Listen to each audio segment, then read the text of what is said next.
Starting with the big story this hour, Dutch anti-Islam lawmaker Geert has called off planned cartoon contest on Muslim prophet Muhammad, saying the danger of violence against innocent people was too great. In a statement, Geert said, and I quote, "I would never personally stop my campaign against Islam, but the risk to innocents and of attacks on the Netherlands stemming from the proposed contest were too great."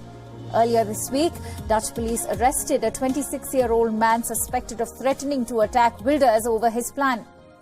In 2005, Danish newspaper Jyllands-Posten published cartoons of Prophet Muhammad that sparked a wave of protest across the Muslim world, and several attempts were made to kill either its editor or cartoonist Geert Westergaard.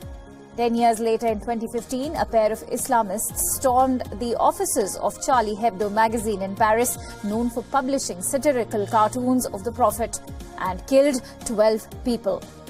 Meanwhile, in Pakistan, thousands of people demonstrated against the contest. Islamist party Tehreek-e-Labbaik organized protests in many Pakistani cities and called on the government and other Islamist countries to sever all ties with the Netherlands.